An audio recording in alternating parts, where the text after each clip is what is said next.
नमस्कार दोस्तों, मैं नितिन एक बार फिर से हाजिर हूँ आपके अपने YouTube चैनल नितिन टिटोलिया क्लासेस पर। दोस्तों, तो हमने अपनी जो लास्ट एपिसोड था उसमें पढ़ लिया था auxiliary verb, main verb, state के बारे में, स्टेट ऑफ बीइंग, पोजेशन के बारे में, एक्शन के बारे में। ये हम टॉपिक अपने कंप्लीट कर चुके थे। आज जो हम पढ़ेंगे दोस्तों, आज हम पढ़ेंगे ट्रांजिटिव वर्ब के बारे में। क्या होती है ट्रांजिटिव वर्ब? आपने सुनी होंगी, पढ़ी होंगी ट्रांजिटिव वर्ब। ठीक है, ट्रांजिटिव वर्ब के बारे में, इनट्रांजिटिव वर्ब के बारे में,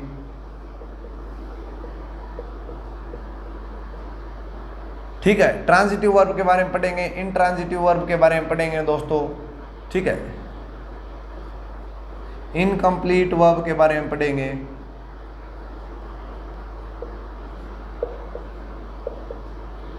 डायरेक्ट और इनडायरेक्ट ऑब्जेक्ट के बारे में मैं भी आपको बताऊंगा। ठीक है, ये अपने आज के टॉपिक रहेंगे। ठीक है, तो ये टॉपिक रहेंगे।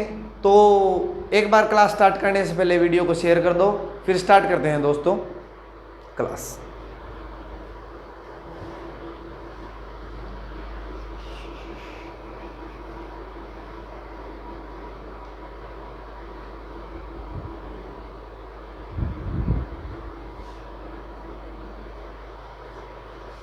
उम्मीद है आप लोगों ने क्लास स्टार्ट कर दी, क्लास शेयर हो कर दी होगी। तो स्टार्ट करता हूं मैं क्लास को। तो हम बात करेंगे ट्रांजिटिव वर्ब के बारे में। किसके बारे में बात करेंगे? Transitive verb. ट्रांजिटिव जो वर्ब होती है, ये वो वर्ब होती है जिसको ऑब्जेक्ट की ज़रूरत होती है। किसकी ज़रूरत होती है? ऑब्जेक्ट की ज़रूरत होती है। ठीक है, इनट्रांजिटिव वर्ब तो लिख देता हूं मैं आपके लिए, रिक्वायर ऑब्जेक्ट। ठीक है, लिखने की वैसे जरूरत तो नहीं है, रिक्वायर ऑब्जेक्ट। ठीक है, इसमें does not require object, object की जरूरत नहीं है। ठीक है, तो ये बात आपको समझ में आ गई होगी। ठीक है, आ गई है। तो आगे चलते हैं। इनकम्प्लीट वर्ब में भी जरूरत पड़ेगी। ये तो वर्ब ही इनकम्प्लीट लिख रखा है, इसका मतलब कुछ दिक्कत है इसमें, इनकम्प्लीट है वर्ब। ठीक है, तो ट्रांजिटिव जो वर्ब होती हैं दोस्तों, किस टाइप की वर्ब होती हैं जिसको हम ट्रांजिटिव वर्ब बोलते हैं? तो ट्रांजिटिव वर्ब उन वर्ब्स को बोलते हैं जिनमें ऑब्जेक्ट की रिक्वायरमेंट होती है। जैसे आपके लिए एक एग्जांपल लिख देता हूं मैं।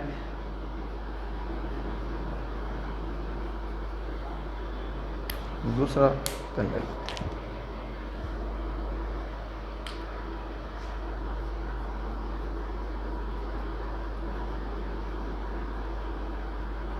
The patient needs medicines.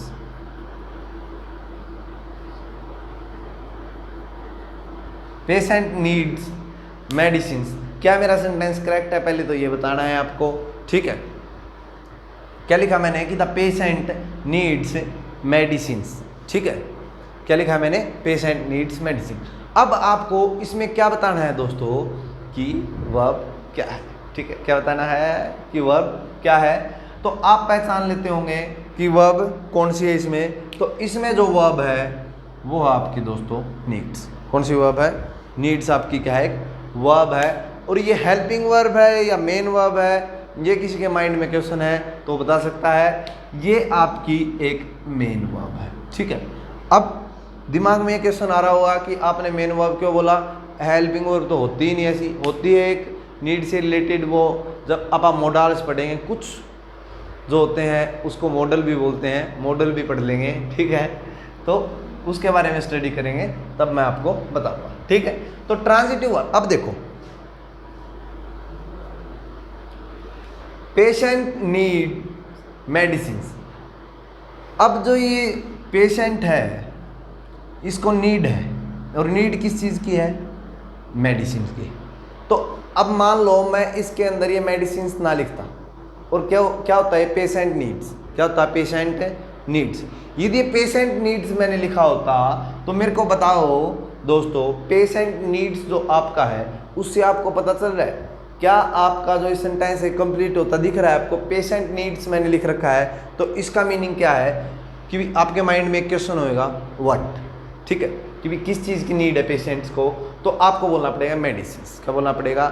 Medicine. ऐसे ही आपके लिए मैं एक और लिख देता हूँ,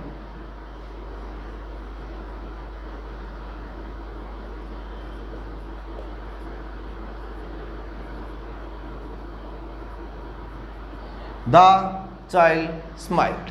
ठीक है, क्या लिख दिया? द चाइल्ड स्माइल्ड लिख दिया मैंने।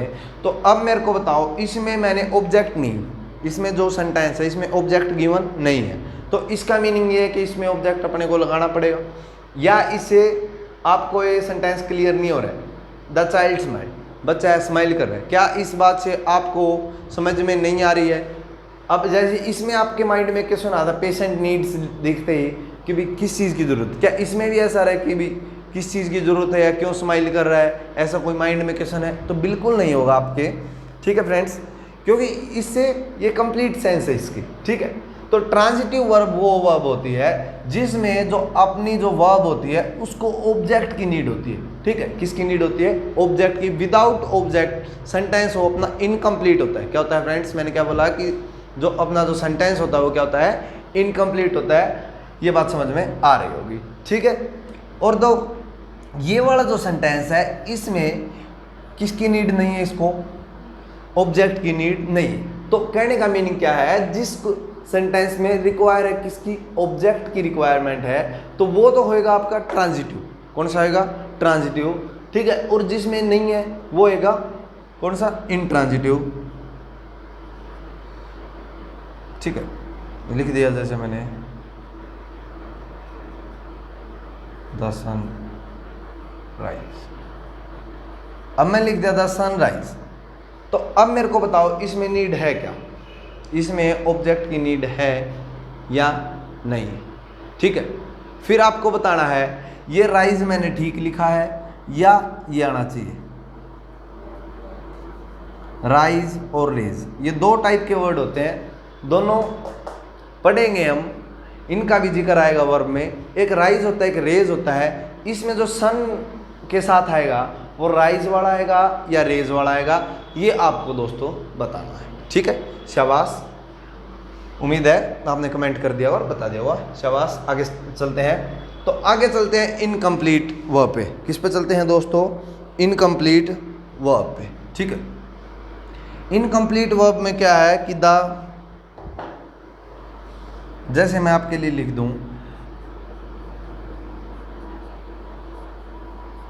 The teacher is intelligent.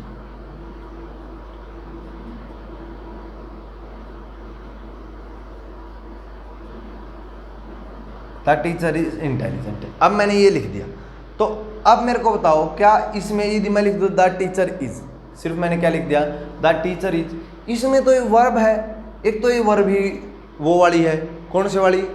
जो हेल्पिंग वर्ब का काम करती है वो इसमें मेन का काम कर रही है। ठीक है, तो जब हेल्पिंग वर्ब जो आपकी होती हैं वो मेन वर्ब का काम कर रही हैं, तो इसका मीनिंग होता है कि वो वर्ब वो कुछ नहीं बताएगी अपने, उस वर्ब से कुछ। इसमें ये तो पता था कि भी पेशेंट को किसी चीज़ की ज़रूरत है, इससे तो कुछ पता ही नहीं चल रहा टीचर इज, टीचर है क्या है। ठीक है, तो इसमें तो क्या हो जाएगा? The teacher is intelligent. Teacher is intelligent, teacher के बारे में इंफॉर्मेशन है, ये आपने कल पढ़ लिया था। तो मेरे को उम्मीद है कि आपको ये आता होगा कि ये टीचर इज इंटेलिजेंट में ऑब्जेक्ट है या नहीं है। ठीक है, आगे चलते हैं दोस्तों। आगे आपको मैं ले चलता हूँ डायरेक्ट और इनडायरेक्ट ऑब्जेक्ट पे। किस पे ले चलता हूँ? डायरेक्ट ऑब्जेक्ट और इनडायरेक्ट ऑब्जेक्ट पे। ठीक है, उम्मीद है ये आपको समझ में आएगा। शाबाश। ठीक है, आगे चलते हैं डायरेक्ट और इनडायरेक्ट ऑब्जेक्ट पे। तो डायरेक्ट ऑब्जेक्ट क्या होते हैं? मैं आपसे एक क्वेश्चन करता हूँ और मेरे को बताओ कि भी डायरेक्ट ऑब्जेक्ट, मान लेते हैं एक मार्कर है और एक मैं, दो बंदे। ठीक है, दो चीज़ें, एक मार्कर और एक मैं हूँ। तो डायरेक्ट कौन से वाला होना चाहिए? मैं होना चाहिए डायरेक्ट या ये मार्कर होना चाहिए? ठीक है, आपको बताना है कि डायरेक्ट कौन सा होना चाहिए। यहाँ ध्यान दो प्लीज़। तो जो आपका डायरेक्ट ऑब्जेक्ट हो कौन सा होना चाहिए? मार्कर या मैं? शाबाश, बताओ एक बार मेरे को कौन से वाला आपका डायरेक्ट ऑब्जेक्ट होना चाहिए। तो डायरेक्ट ऑब्जेक्ट कौन सा होगा?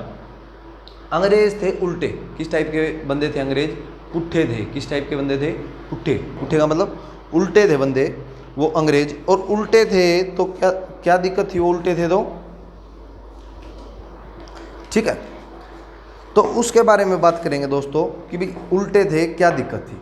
डायरेक्ट ऑब्जेक्ट और इनडायरेक्ट ऑब्जेक्ट, इन दोनों की बात करेंगे। अंग्रेज थे उल्टे, कैसे बताया, उल्टे थे, पुट्ठे थे, कैसे कि भी डायरेक्ट बताना तो चाहिए बंदे को, किसको बताना चाहिए, बंदे को, और वो बता देते थे जो नॉन लिविंग थिंग्स हैं उनको, किसको बता देते थे, नॉन लिविंग थिंग्स को। शाबाश, याद ध्यान दो, वेरी गुड। क्योंकि डायरेक्ट किसको बताना चाहिए था, इंसान को, लिविंग थिंग्स को, पर उन्होंने किसको बता दिया, नॉन लिविंग थिंग्स को। और इनडायरेक्ट बताना चाहिए था नॉन लिविंग थिंग्स को, और उन्होंने बता दिया किसको फ्रेंड्स, लिविंग थिंग्स। किसको बता दिया, लिविंग थिंग्स को बता दिया। शाबाश। तो चलते हैं, जैसे सी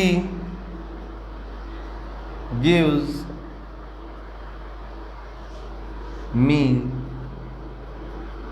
ए वॉच। ऑब्जेक्ट और टू टाइप के होते हैं, ये बात मैं आपको बता चुका हूं, एक डायरेक्ट होता है, एक इनडायरेक्ट होता है। और अब इस सेंटेंस में देख के मेरे को बताओ कि कौन से वाला डायरेक्ट है और कौन से वाला इनडायरेक्ट है। शाबाश, जल्दी से।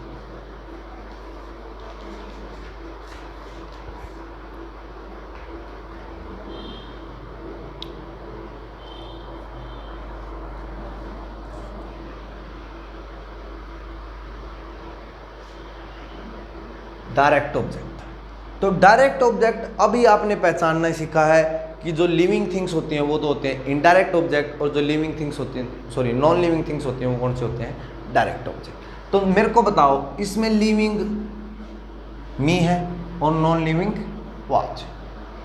ये बात आ रही है समझ में, या ऐसा है जिसके माइंड में कोई क्वेश्चन हो? तो ये बात बता देता हूँ, ये मी है, ये क्या है, इनडायरेक्ट ऑब्जेक्ट। कैसा ऑब्जेक्ट है, इनडायरेक्ट ऑब्जेक्ट है। और ये वाला है, ये कैसा ऑब्जेक्ट है, डायरेक्ट ऑब्जेक्ट। ठीक, ये बात आई समझ में या नहीं आई? ठीक है।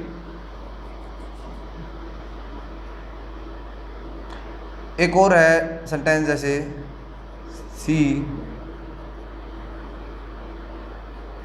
met me to her, she met me to her father,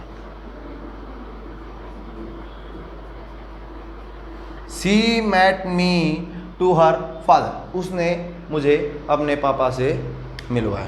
किसके पापा से मिलवाया, अपने पापा से मिलवाया, मेरे को नहीं मिलवाया, ठीक है, और ही किसी को मिलवा दिया, मेरा तो नाम था, ठीक है। तो चलते हैं, कोई नहीं, मिलवाया जिसको मिलवाया, याद ध्यान दो इन बातों पे, मिलवाने वाली बात पे फीलिंग बड़ी जल्दी ले जाते हो, 1 मिनट लेते हो, सोचने लग जाते हो कि उनसे मिला हुआ तो क्या हुआ, कुछ नहीं हुआ, वैसे ही गया था, ठीक है। तो इसमें है 2 ऑब्जेक्ट है, अब दोनों लिविंग है, दोनों क्या है, लिविंग है, और दोनों अब बताने हैं कि डायरेक्ट कौन सा, इनडायरेक्ट कौन सा। अब बनेगी दिक्कत, उसने पापा से तो मिलवा दिया, ये बात तो तुम लोगों ने सुन ली, ठीक है, और फीलिंग भी ले ली। अब दिक्कत यहाँ आ रही है कि ये नहीं बताना आ रहा डायरेक्ट ऑब्जेक्ट कौन सा है, इनडायरेक्ट ऑब्जेक्ट कौन सा है। बताओ मेरे को एक बार देख के कि डायरेक्ट कौन सा, इनडायरेक्ट कौन सा है। तो बात ये है भाई, डायरेक्ट ऑब्जेक्ट मतलब ऑब्जेक्ट जो होता है वो आंसर किसका देता है, व्हाट या हुम का। क्या ये बात पढ़ी थी या भूल गए कि व्हाट या हुम का जो आंसर देता है वो आपका ऑब्जेक्ट होता है। ये बात पढ़ी थी, बिल्कुल अच्छे से पढ़ाई थी मैंने, आप सो नहीं रहे थे उस टाइम, मेरे को उम्मीद है अच्छे से आपने क्लास लगाई होगी बैठ के, ठीक है।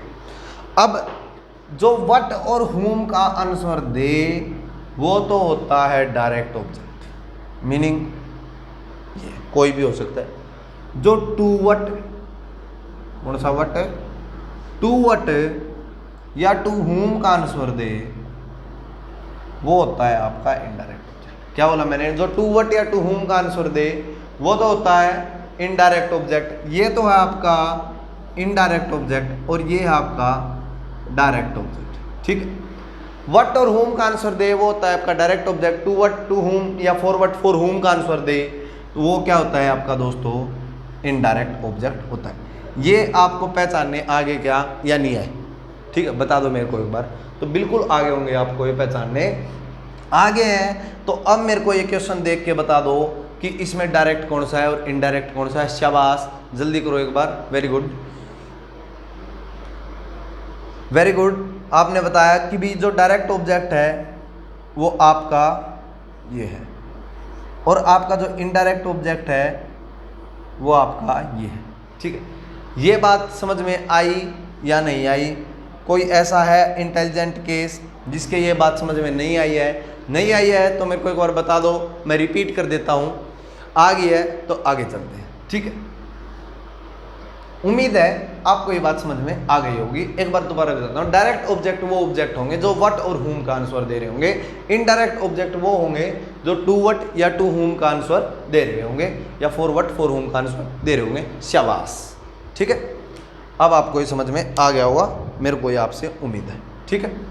अब मैं आपको ले चलता हूँ फाइनाइट वर्ब और नॉन फाइनाइट वर्ब पे। किस पे?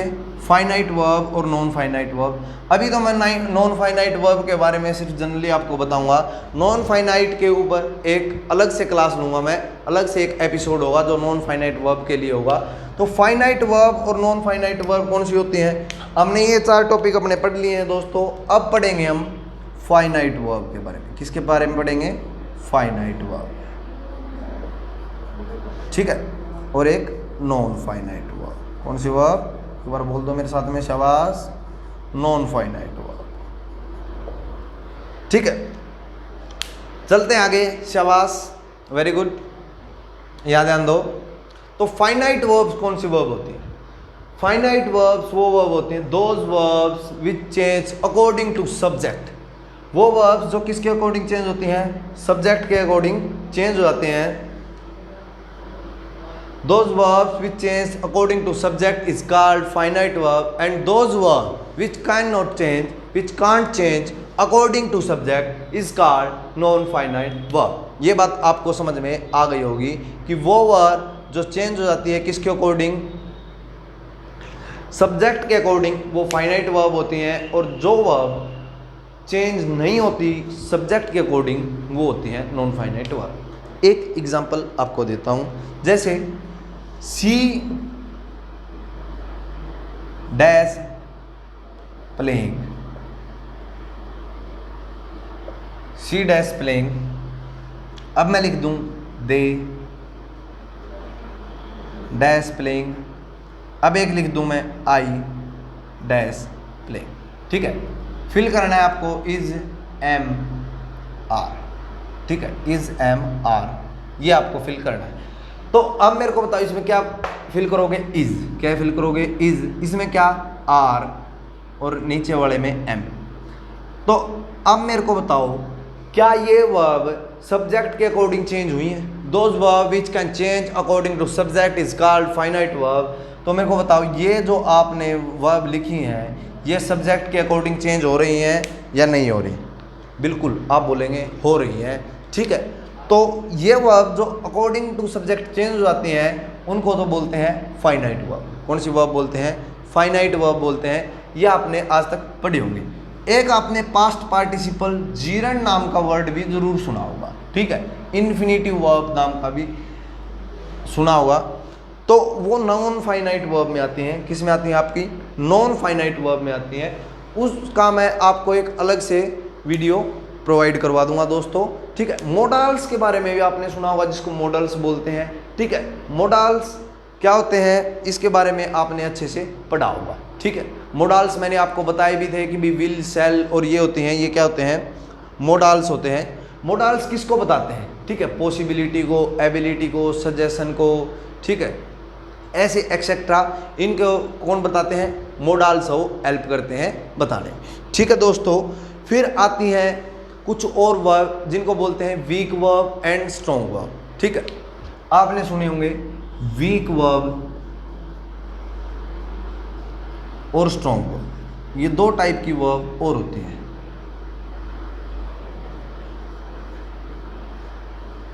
वीक वर्ब और स्ट्रॉन्ग वर्ब, ठीक है। वीक वर्ब कौन सी होती हैं, स्ट्रॉन्ग वर्ब कौन सी होती हैं, इसके बारे में आपको बताना है। वोवल सुने हैं?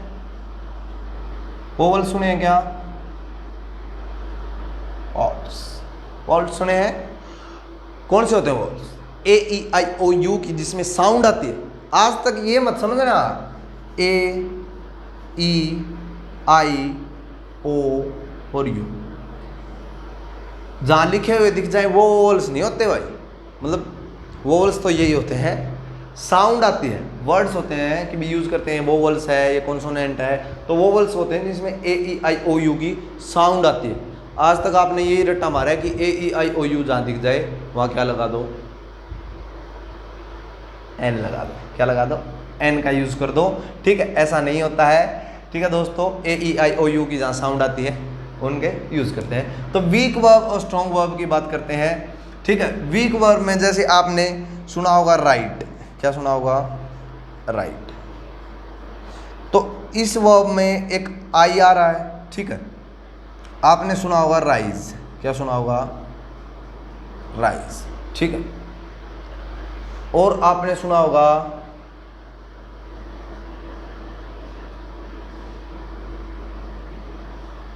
बिड। ठीक है, सुने होंगे। आपने सुना होगा फॉरगेट।